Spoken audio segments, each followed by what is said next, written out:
Hello everyone, welcome to JSW। आज हम लोग करने वाले हैं संथाल जनजाति के बारे में। संथाल जो है वो झारखंड की सबसे बड़ी जनजाति है।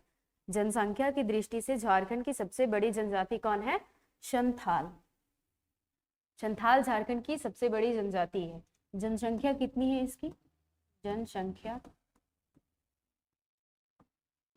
इसकी जो जनसंख्या है वो है 27,54,723। ये जनजातीय झारखंड की टोटल जनजातीय जनसंख्या का कितना परसेंट? 31.86% है। किसी किसी बुक में आपको 35% भी लिखा हुआ मिल जाएगा। ये डेटा में वेरिएशन है, कोई कोई बुक लिखता है ये 35% है, तो कहीं कहीं आपको डेटा 31.86% मिलेगा। ठीक है, तो ये जो 27,54,723 जो जनसंख्या है संथाल की, वे टोटल जनजातीय जनसंख्या की टोटल जनजातीय जनसंख्या कितनी है? टोटल जनजातीय जनसंख्या, जनजातीय जनसंख्या कितनी है? तो है 86,45,023। 86,45,023 है टोटल जनजातीय जनसंख्या। झारखंड में जितनी भी जनजातियां पाई जाती, यानी 32 जनजातियां पाई जाती है झारखंड में, तो 32 जनजातियों की जो जनसंख्या है झारखंड में वो है 86,45,023 जो। और ये जो संथाल जनजाति की जनसंख्या है ये 27,54,723 है। और ये टोटल जनजातीय जनसंख्या की कितनी? टोटल जनजातीय जनसंख्या की ये कितना परसेंट है? 31.86% है। कहीं कहीं 35% भी आपको लिखा हुआ मिल जाएगा। ठीक है, जनजातियों के संस्थापक, सॉरी, संथाल के जो संस्थापक है वो कौन है?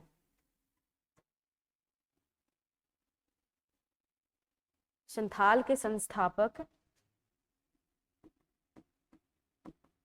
किन्हें माना जाता है? तो वे हैं लुगु गुरु।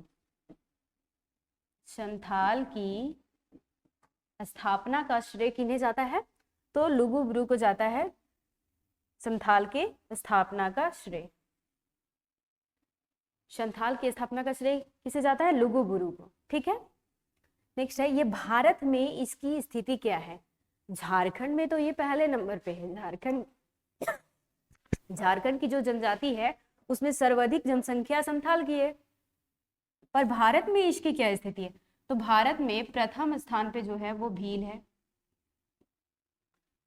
भील है।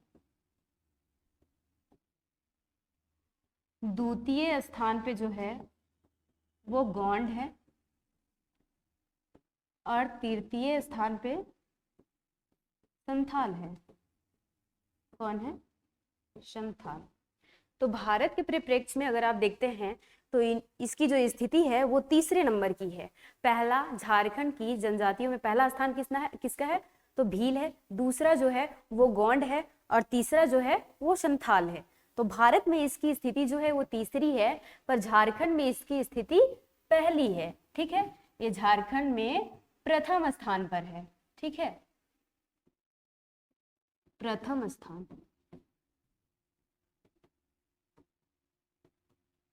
ठीक है, जनजातियों में प्रथम स्थान जनसंख्या की दृष्टि से संथाल की है और भारत की दृष्टि से देखें तो ये तीसरे स्थान पे है।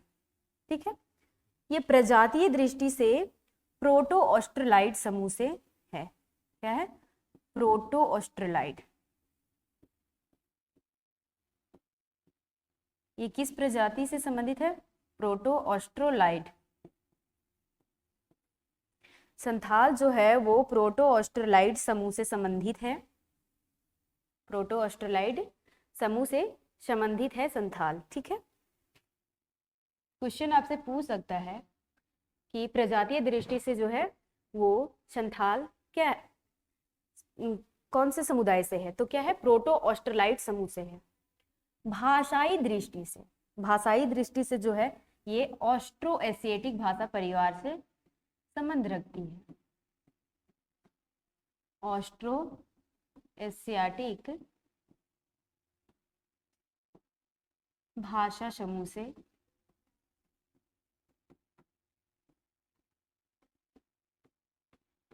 संबंधित है, संबंध रखती है। संथाल जो है वो भाषाई आधार से क्या है, ऑस्ट्रो एशियाटिक भाषा से संबंध रखती है। ठीक है। लिपि, लिपि क्या है इसकी?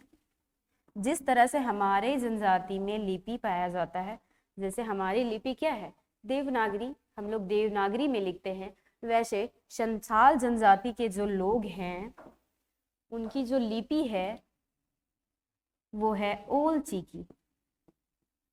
क्या है? ओल चिकी लिपि। और इसका विकास करने का जो श्रेय है वो रघुनाथ मुर्मू को जाता है।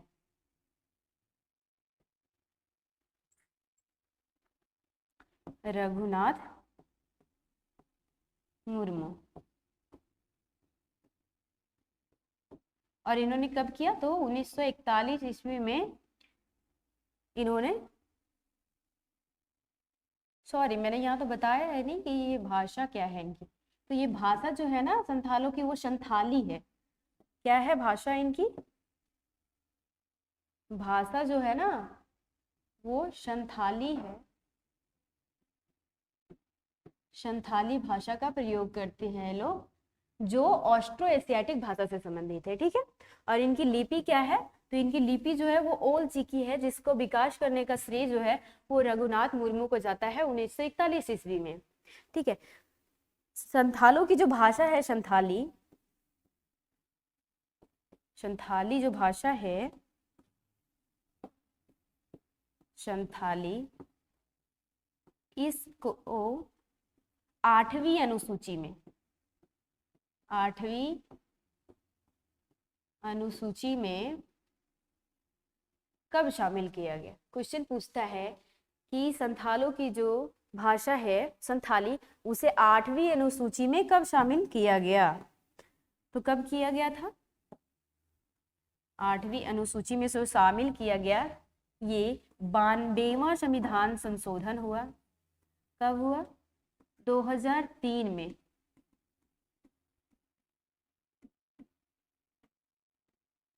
92वां संविधान संशोधन 2003 में किया गया, जिसके बाद संथाली भाषा को 8वीं अनुसूची में शामिल किया गया।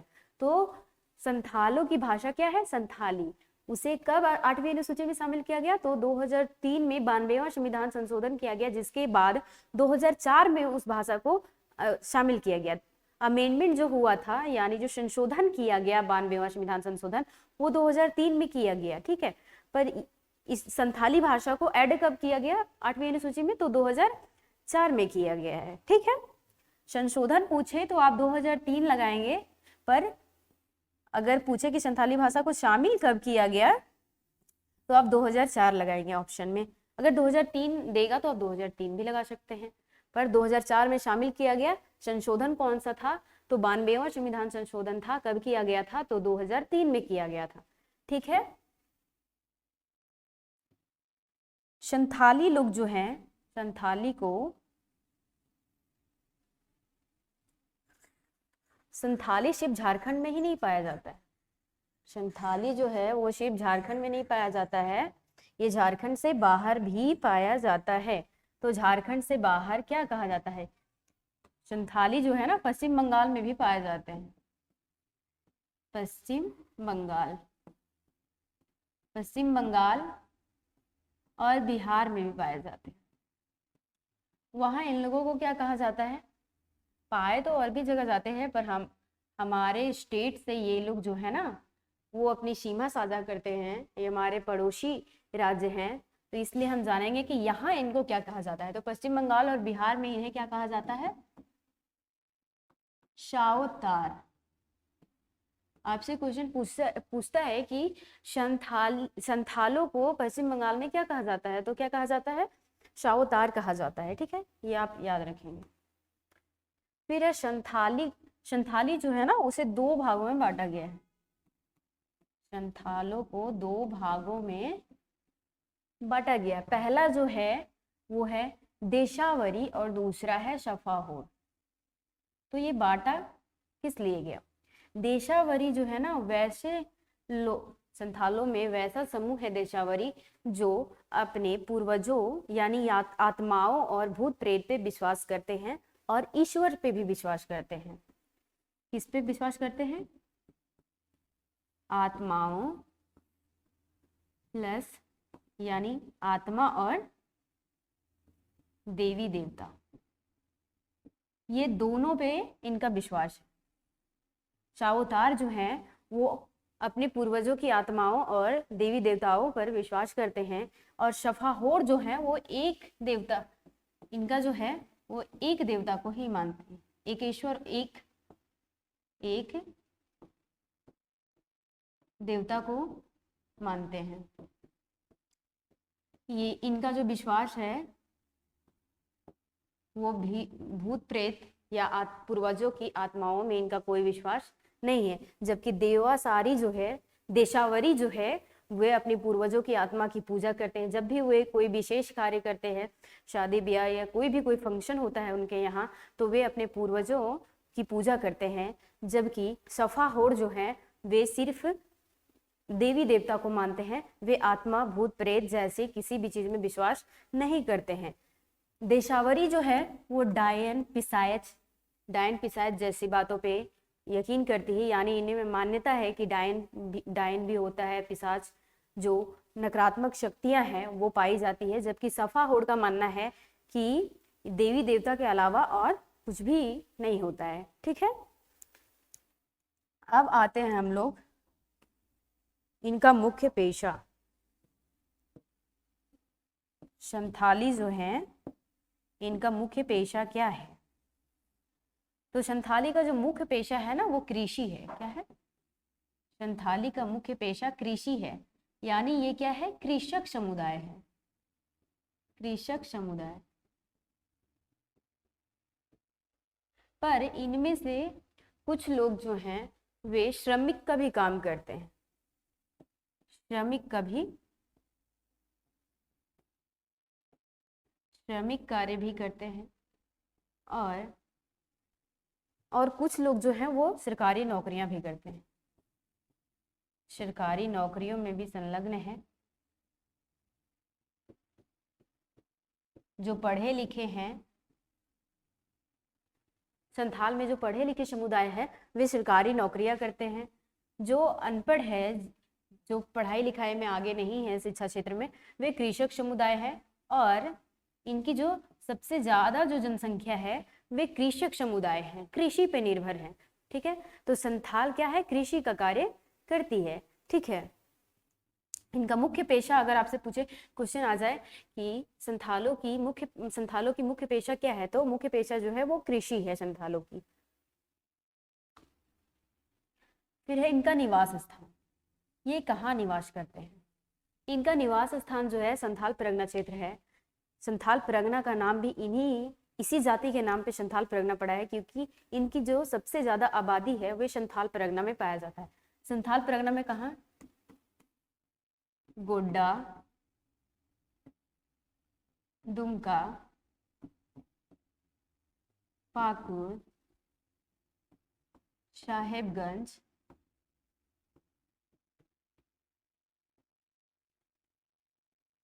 संपूर्ण संथाल परगना,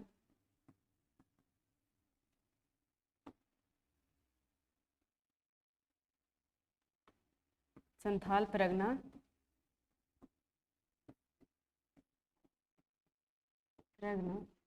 में पाए जाते हैं। ठीक है, और कहाँ पाए जाते हैं? संथाल परगना के अलावा ये लोग हजारीबाग,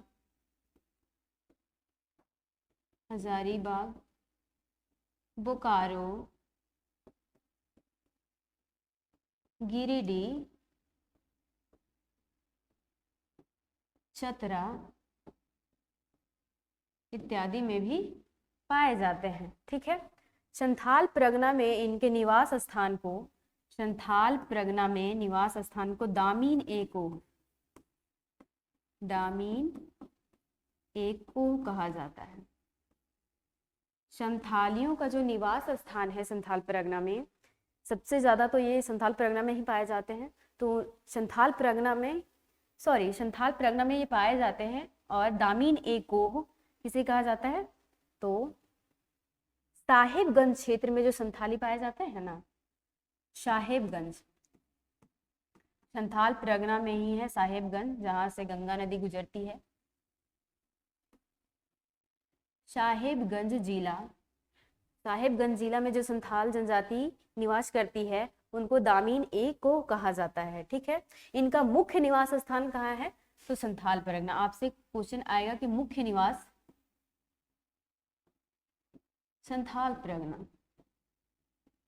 संथाल परगना में सारे डिस्ट्रिक्ट में ये लोग पाए जाते हैं।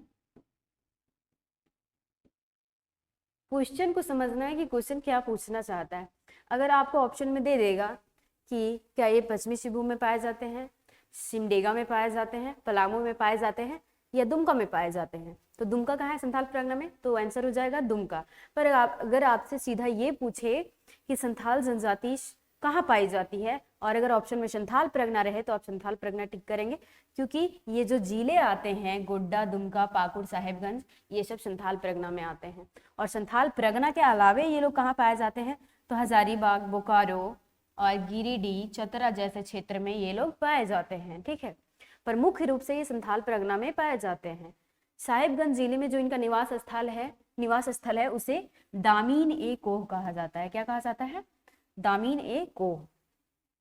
इनका समाज, संथालों का समाज, इनका समाज कैसा है? तो इनका समाज जो है वो पितृवंशीय समाज है। पितृवंशीय, पितृशतात्मक,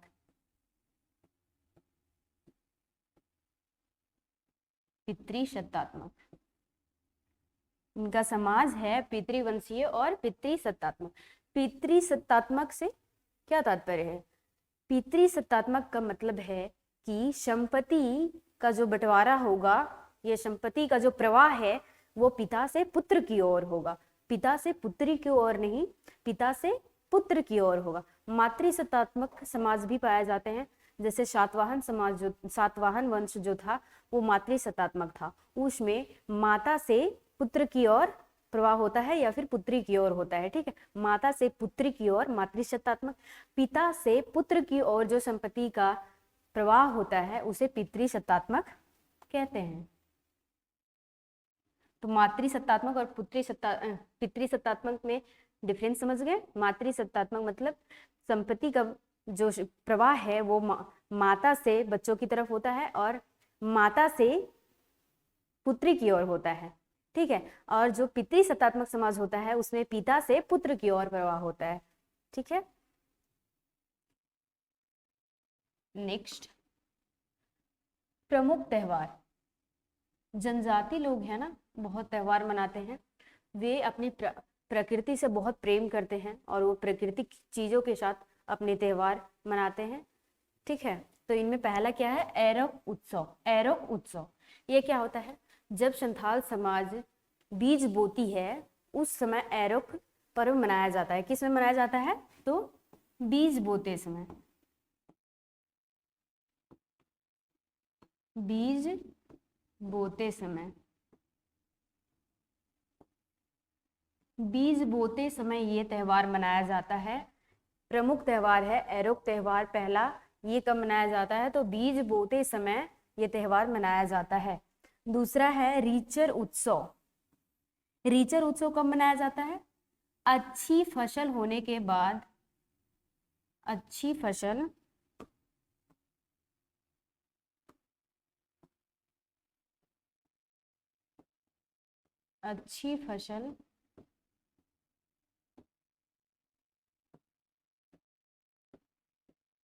की कामना में,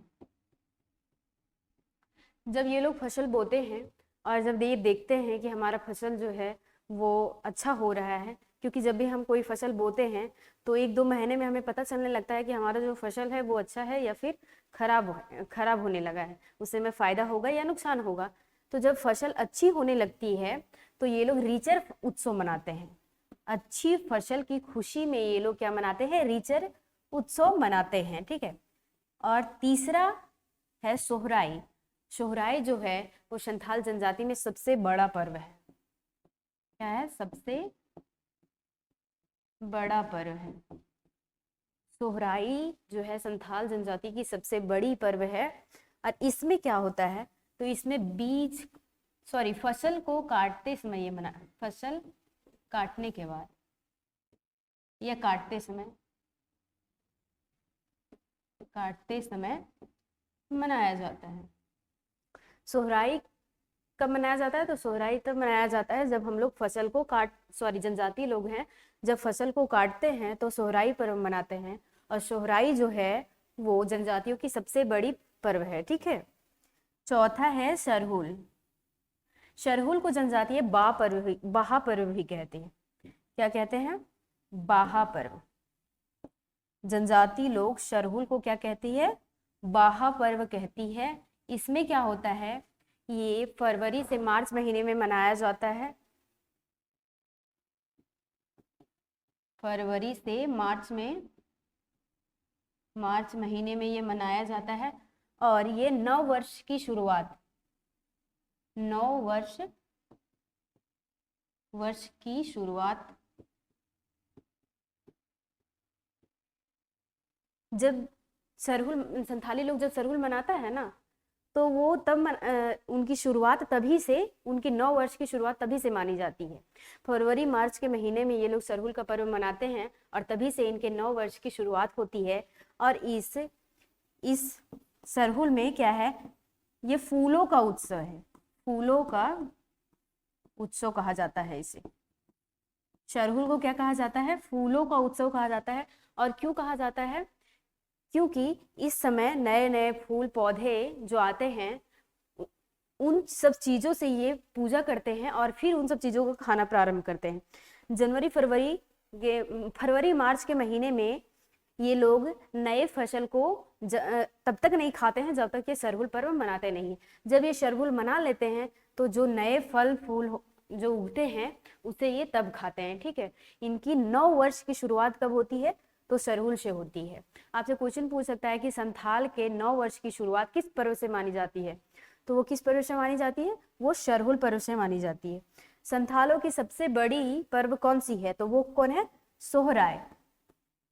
सोहराय जो है वो संथालों की सबसे बड़ी पर्व है। और सरहुल जो है ये 9 वर्ष की शुरुआत होती है इन लोगों की यहाँ से। चित्रकला शैली। जनजातियों में चित्रकला शैली पाई जाती है। इनकी एक चित्रकला शैली है जादोपटिया।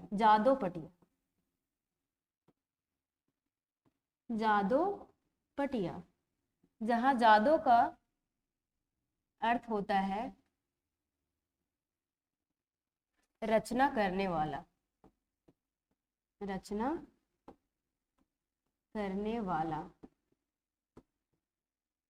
संथालों की चित्रकला शैली का नाम है जादूपटिया। जादू का अर्थ होता है रचना करने वाला, ठीक है।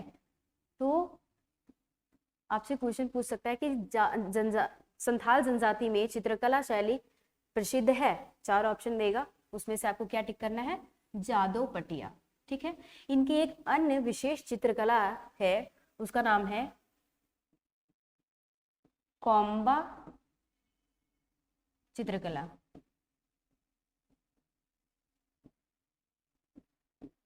क्या है नाम? कोम्बा चित्रकला।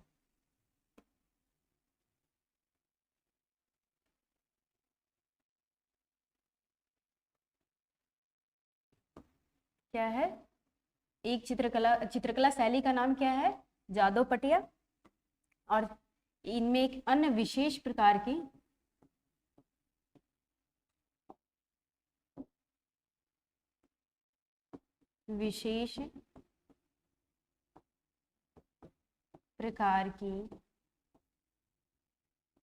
चित्रकला पाई जाती है।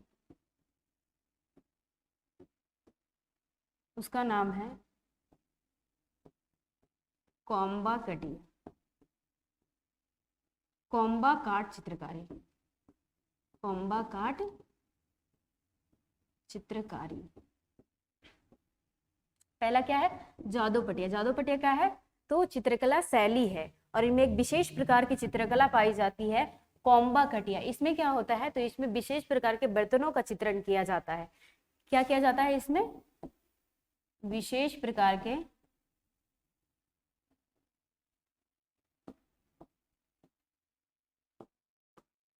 बर्तनों का चित्रण किया जाता है, बर्तनों का चित्रण।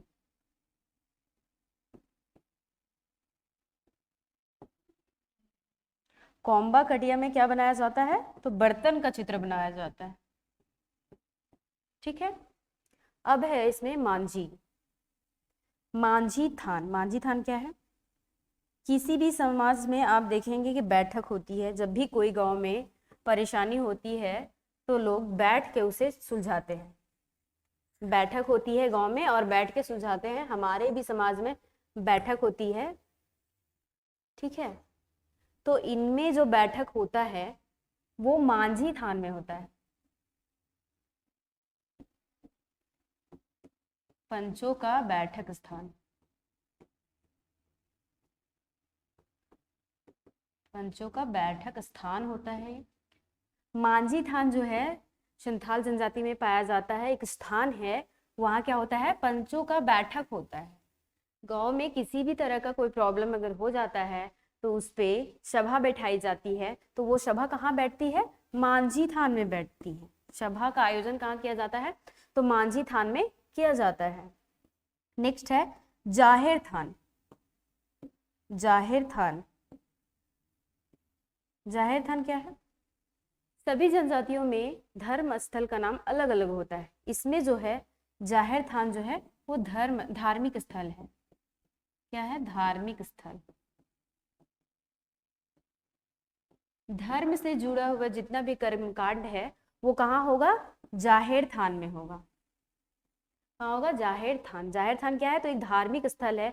यहाँ पूजा से रिलेटेड सारे कार्य, धार्मिक कार्य यहाँ पे संपन्न किए जाते हैं। ठीक है, और जनजातियों में जो देवता है ना, वो हमारी तरह नहीं है कि वे दुर्गा को पूजते हैं, काली को पूजते हैं, ऐसा नहीं है। उन लोगों के जो देवता होते हैं ना, वो पहाड़, सूर्य, चंद्रमा, पेड़ पौधों को पूजते हैं। वे प्राकृतिक वस्तुओं को ही प्राकृतिक वस्तुओं की पूजा करते हैं, क्योंकि उनका मानना है कि हमारी जो जिंदगी चल रही है वो प्रकृति की देन है। अगर प्रकृति नहीं होती तो हम नहीं होते। इसलिए वे लोग जो हैं वो पहाड़ों और सूर्य चंद्रमा की पूजा करते हैं। इनके जो प्रमुख देवता है, प्रमुख देवता वो शिंगबोंगा है। शिंगबोंगा, शिंगबोंगा किसे कहते हैं, इनका जो सबसे बड़ा देवता है, प्रमुख देवता, वो कौन है, सर्वोच्च देवता शिंगबोंगा। शिंगबोंगा ये लोग सूर्य देवता को कहते हैं। संथालों में सूर्य देवता को शिंगबोंगा कहा जाता है। और शिंगबोंगा जो है वो संथाल जनजाति की सर्वोच्च देवता है। संथाल जनजाति की सर्वोच्च देवता कौन है, तो सूर्य देवता है। ये लोग, इन लोगों का एक और देवता है, उनका नाम है मारंग गुरु। ये कौन देवता है, तो ये पहाड़ देवता है, पहाड़ देवता है। अभी मैंने आपको बताया था कि जनजातीय जो है वे जंगल झाड़, पहाड़ियों और सूर्य चंद्रमा की पूजा करते हैं। ठीक है, ये लोग प्रकृति में विश्वास रखते हैं। तो इनका जो प्रमुख देवता है, सर्वोच्च देवता है, वो कौन है, शिंगबोंगा। शिंगबोंगा किसे कहते हैं, ये लोग सूर्य देवता को कहते हैं।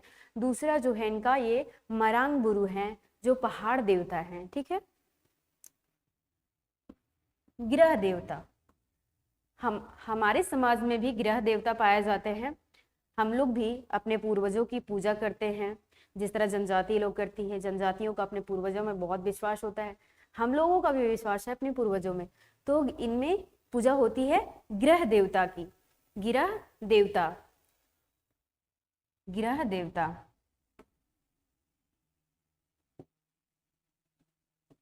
गृह देवता का क्या कहते हैं? ओड़न, ओड़क, बोंगा।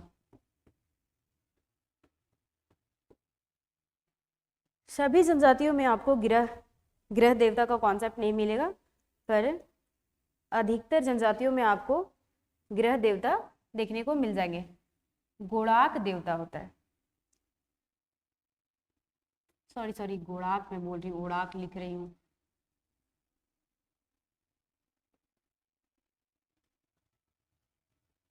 गृह देवता ओड़ाक बोंगा, ओड़ाक बोंगा है, ठीक है। अब है ईसाई संथाल। ईसाई संथाल किसे कहते हैं?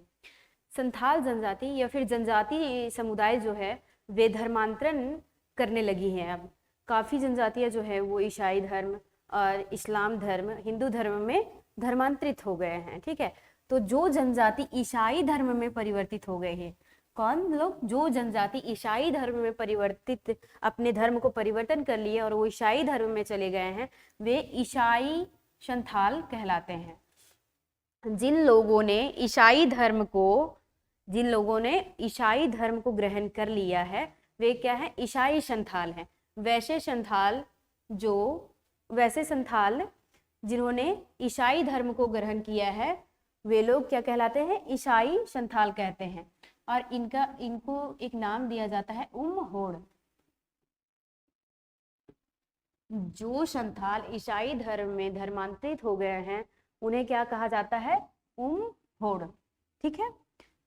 तो वैसे ईसाई जो संथाल धर्म में चले गए हैं उसे उमहोड़ कहते हैं। अब है युवाग्रह। सभी जनजातियों में युवाग्रह पाया जाता है। इससे पहले के वीडियो में हम लोग बात कर चुके हैं कि युवाग्रह क्या होता है। युवाग्रह वैसे संस्थान को कहते हैं जिसमें युवक और युवती को विवाह के पूर्व के जीवन जीने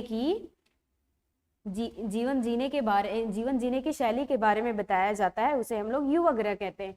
युवाग्रह जो है वो सभी जनजातियों में पाया जाता है, लगभग आपको सभी जनजातियों में मिल जाएगा युवाग्रह। युवाग्रह का जो कॉन्सेप्ट है वो इनमें बहुत अच्छा है, क्योंकि युवाग्रह जो है वो एक शैक्षणिक संस्थान है और यहाँ पे विवाह के बाद जो जीवन जिया जाता है उसके बारे में यहाँ पे आपको सिखाया जाता है, ठीक है। तो युवाग्रह को संथाल जनजाति में क्या कहते हैं? घोटुल कहीं कहीं लिखता है, कहीं कहीं गोटुल लिखता है और कहीं घोटुल लिखता है, ठीक है। अगर आपसे पूछा जाए कि संथाल जनजाति के युवाग्रह को क्या कहते हैं तो क्या कहते हैं? घोटुल या गोटुल, ठीक है। युवाग्रह इससे पहले के वीडियो में मैंने बहुत अच्छे से समझाया है। अगर आपने वो वीडियो नहीं देखा है तो आप जाके पहले उस वीडियो को देखें, आपको अच्छे से समझ में आ जाएगा। दंड। संथाल जनजाति में एक दंड दिया जाता है बिटलाहा। संथाल जनजाति में एक दंड दिया जाता है बिटलाहा। अब सोचिए कि ये बिटलाहा क्यों दिया जाता होगा।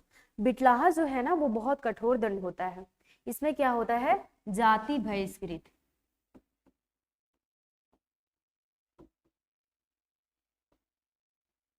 जाति बहिष्कृत यानी जाति से निकाल दिया जाता है। अगर किसी व्यक्ति को बिटलाहा कर दिया गया है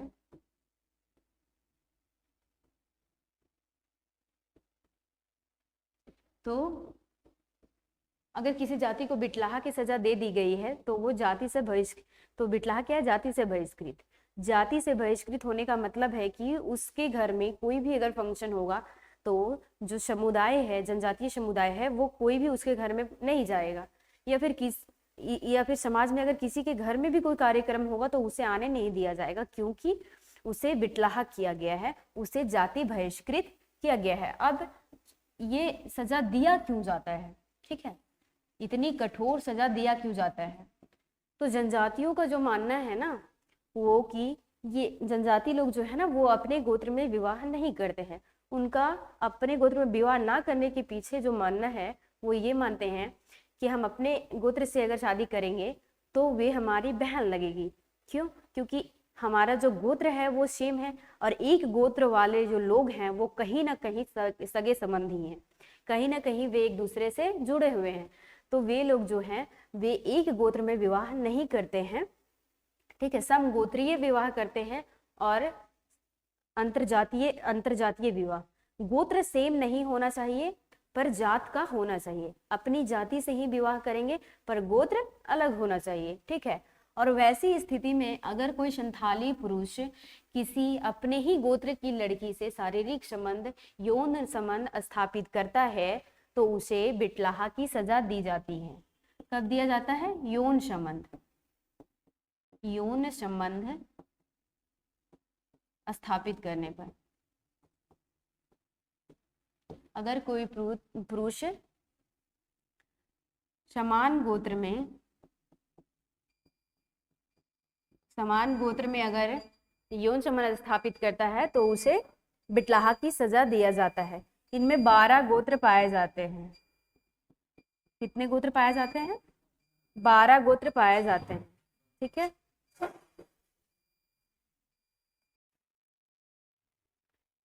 युवा ग्रह, सभी जनजातियों में युवा ग्रह प्रचलित है। युवा ग्रह जो है एक संस्था है जो जनजातियों में पाया जाता है। इसमें कुमारे युवक युवतियों को वैवाहिक जीवन के बारे में शिक्षा दी जाती है। यह एक शिक्षण संस्थान है। क्या है? शिक्षण संस्थान है।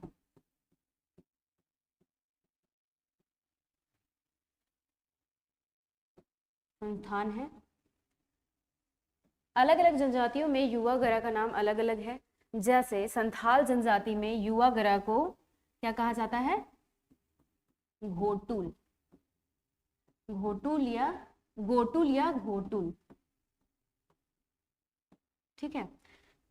युवा ग्रह के बारे में मैंने पिछले वीडियो में बहुत अच्छे से बताया है। अगर आपने वो वीडियो नहीं देखा है तो पहले आप उस वीडियो को देखें, फिर आपको युवा ग्रह के बारे में पूरा क्लियर हो जाएगा, ठीक है। तो संथाल में जो युवा ग्रह पाया जाता है उसका नाम क्या है? घोटुल या गोटुल, ठीक है। अब है नेक्स्ट दंड। संथाल जनजाति में दंड किस प्रकार का दिया जाता है? संथाल जनजाति के दंड को बिटलाहा कहते हैं। बिटलाहा क्या है? तो एक प्रकार का दंड है जो संथाल जनजाति में दिया जाता है। इसमें क्या होता है कि जिस व्यक्ति को भी बिटलाहा की सजा मिलती है उसे जाति बहिष्कृत कर दिया जाता है।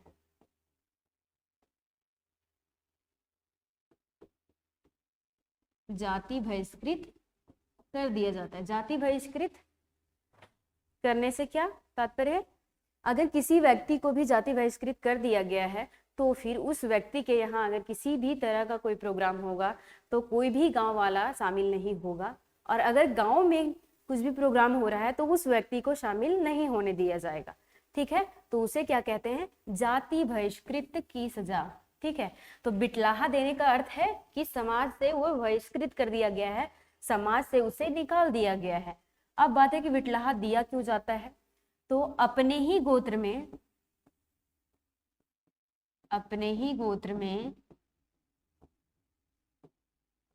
यौन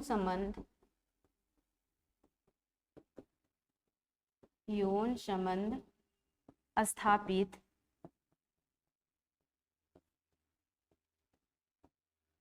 करने से दिया जाता है। जनजातियों में माना जाता है कि जनजाति जो है वो अपने ही गोत्र में विवाह नहीं करते हैं। इसके पीछे उनका जो कॉन्सेप्ट है वो ये है कि उन लोगों का मानना है कि जो हम लोग एक गोत्र के जो लोग हैं वो कहीं ना कहीं सगे संबंधी हैं। एक गोत्र के लोग कहीं ना कहीं एक दूसरे से जुड़े हुए हैं, और अगर हम एक गोत्र की लड़की, अपने ही गोत्र की लड़की से अगर विवाह करेंगे तो फिर वो तो हमारी बहन हो गई, क्योंकि हम लोग एक गोत्र के हैं तो सगे संबंधी हो गए, ठीक है।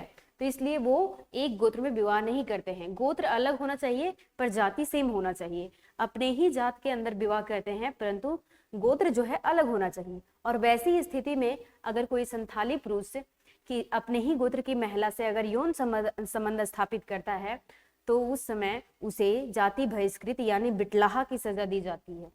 तो जनजातियों में जो सबसे कठोर दंड है वो क्या है? वो है बिटलाहा। और आर्थिक दंड भी दिया जाता है। अगर किसी ने चोरी किया है या किसी ने चोरी किया है, मारपीट किया है, लूटपाट किया है, तो उसमें उसे आर्थिक भी दंड दिया जाता है। पर अगर कोई अपने ही गोत्र की लड़की से यौन संबंध स्थापित करता है तो उसे बिटलाहा की सजा दिया जाता है। ठीक है, तो बिटलाहा जो है वो सबसे कठोर दंड माना जाता है संथाली में। ठीक है, गोत्र, इसमें 12 गोत्र पाए जाते हैं, जैसे हांसदा, मुर्मू इत्यादि। ये सब जो है ना गोत्र है। इसी तरह का 12 गोत्र आपको देखने को मिल जाएगा संथाली में। 12 गोत्र का नाम याद रखना जरूरी नहीं है, क्योंकि आपको हर एक जनजाति में 12, 14, 16, 22, 44 इस तरह के गोत्र मिल जाएंगे। आप उतना याद नहीं रख पाएंगे। ठीक है, तो सिर्फ इतना याद रखना है कि संथाल जनजाति में कितने गोत्र पाए जाते हैं, तो 12 गोत्र पाए जाते हैं। संथाल जनजाति में 12 गोत्र पाए जाते हैं। संथाल जनजाति में 12 गोत्र पाए जाते हैं। ठीक है, अगला है दाह संस्कार। संथाल जनजाति में जब कोई मर जाता है तो उसे क्या किया जाता है, जलाया जाता है। शवों को जलाने की प्रथा है। क्या है यहाँ पे, शव को जलाने की प्रथा है। संथाल जनजाति में क्या किया जाता है कि सब को जलाया जाता है। पर वैसे संथाली व्यक्ति जो ईसाई धर्म में धर्मांतरित हो गए हैं उनको दफनाया जाता है, क्योंकि वो ईसाई धर्म को ग्रहण कर लिए हैं। तो ईसाई में जो है वो शव को दफनाया जाता है, जलाया नहीं जाता है। तो इसलिए ईसाई संथाल जो है उन्हें दफनाया जाएगा। जबकि जो संथाल है, जो जिनका सिर्फ संथाल जनजाति से ही संबंध है, किसी और धर्म से नहीं है, उनके शव को क्या किया जाएगा, तो जलाया जाएगा। और जलाने के बाद उनकी हड्डियों को टोकरी में लेके हजारीबाग आते हैं। उनकी हड्डियों को लेके कहाँ आते हैं, हजारीबाग। और हजारीबाग में दामोदर नदी में उनकी हड्डियों को बहा दिया जाता है। दामोदर नदी तो बोकारो से भी गुजरी है, फिर यहीं क्यों आती, चतरा से भी गुजरी है। तो अगर मान लीजिए कोई चतरा में संथाली व्यक्ति मरेगा तो भी ये लोग जो हैं वो हजारीबाग में आके दामोदर नदी में उनकी अस्थियों को विसर्जन करेंगे। तो ऐसा क्यों है, ऐसा इसलिए है क्योंकि ये लोग हजारीबाग में जो दामोदर नदी गुजरती है उसे ये पवित्र मानते हैं। ठीक है, जिस तरह हम लोगों के समाज में हम लोग बनारस जाते हैं, गंगा नदी में हम लोग बहाते हैं, अलग अलग जगह पे लोग जाते हैं 10 हड्डियों को विसर्जन करने के लिए, उसी तरह इनका जो है वो मानना है कि हजारीबाग में आके दामोदर नदी में हड्डियों को विसर्जित करते हैं। और वो इसलिए करते हैं क्योंकि उनका मानना है कि उनका जो उद्गम हुआ है वो समुद्र से माना जाता है, समुद्र से हुआ है। तो जब ये दामोदर नदी में उनकी हड्डियों को विसर्जित करेंगे तो दामोदर नदी जो है उसको बहा के समुद्र में ले जाएगा और वे अपने उद्गम स्थान पे चले जाएंगे। इसलिए वे दामोदर नदी में प्रवाहित करते हैं। संथाल जनजाति के लोग हैं, ये संपूर्ण जनजाति जो है, जनजातीय समुदाय जो है वो दामोदर नदी को पवित्र नदी मानती है। झारखंड की जनजाति जो है वो दामोदर नदी को अपनी पवित्र नदी मानती है। जिस तरह से हम लोग गंगा यमुना को पवित्र मानते हैं, उसी तरह से ये लोग दामोदर नदी को पवित्र मानते हैं। ठीक है, तो ये लोग दाह संस्कार करते हैं, यानी अस्थियों को, शवों को जलाते हैं और अस्थियों को दामोदर नदी में विसर्जित करते हैं। गोदना, इनमें गोदना प्रथा बहुत प्रचलित है। सभी जनजातियों में गोदना प्रथा है।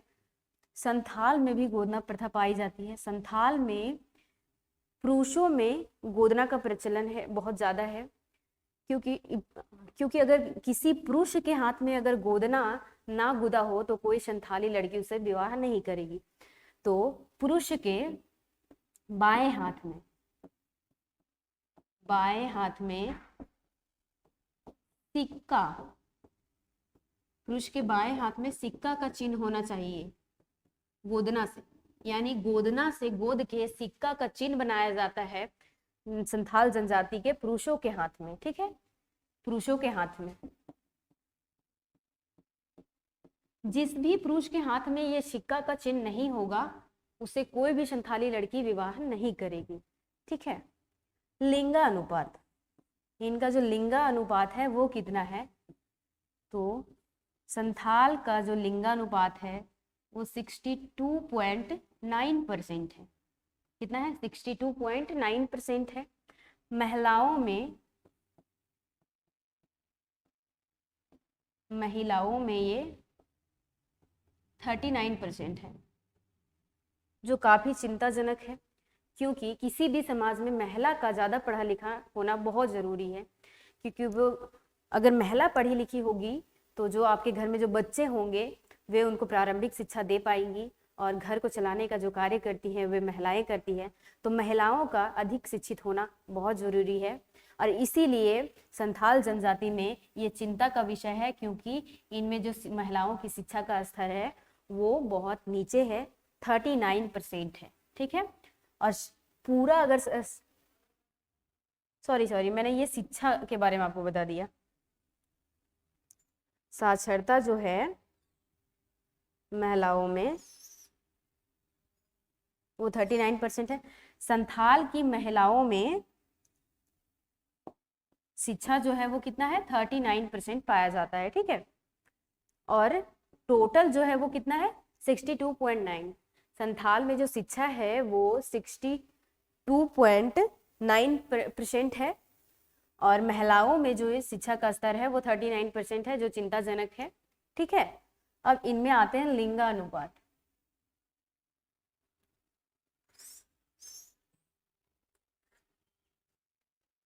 संथाल जनजाति का लिंगानुपात कैसा है? लिंगानुपात ये है 1009 प्रति 1000 पुरुष। 1000 पुरुष पे 1009 महिलाएं हैं, जो काफी अच्छा है। लड़की संथाल जनजातियों में लड़कियों की जनसंख्या अच्छी है। ठीक है, क्योंकि, और ये क्यों है, इसके पीछे भी रीजन है, क्योंकि वहाँ वधू मूल्य चलता है, इसलिए लड़कियों की संख्या ज़्यादा है। हमारे समाज में क्या है, यहाँ वर मूल्य चलता है। लड़के के पिता को शादी के समय पैसे देने पड़ते हैं, जिसके कारण जो गरीब परिवार है वो चाहता है कि हमारा बेटा ही हो, बेटी ना हो। अभी जो हमारा समाज है वो काफ़ी आगे निकल चुका है, पर फिर भी अभी भी कहीं कहीं आपको ये सिचुएशन देखने को मिल जाएगा कि बेटी को लोग उतना पसंद नहीं करते हैं जितना बेटे को करते हैं। ठीक है, क्यों ऐसा इसलिए है, क्योंकि हमारे समाज में वर मूल्य जो है वो बहुत ज़्यादा है। अगर इस पे कंट्रोल हो जाएगा तो हमारे समाज में भी जो लिंगानुपात है वो काफ़ी ऊंचे स्तर तक जा सकता है। ठीक है, तो ये हमारा संथाल जो है वो कंप्लीट हुआ। इसमें सिर्फ संथाल में जो है शासन प्रणाली बचा हुआ है, वो मैं आपको नेक्स्ट वीडियो में करा दूंगी, क्योंकि ये अगर मैं इसमें बताऊंगी तो वो वीडियो काफ़ी लंबा हो जाएगा। इसलिए जो संथाल की जो शासन प्रणाली है वो उसे हम नेक्स्ट वीडियो में करेंगे। तब तक के लिए आप अपनी पढ़ाई पे ध्यान दें। एक बार में अगर वीडियो आपको नहीं समझ में आता है तो आप वीडियो को 1 से 2 बार देखें, आपको ज़रूर समझ में आएगा। और अगर फिर भी नहीं समझ में आता है तो मैं कोशिश करूँगी कि इसमें जो त्रुटि है मैं उसको सुधार करूँ और मैं आपको अच्छे से समझा पाऊँ। चलिए, तो मिलते हैं नेक्स्ट वीडियो में।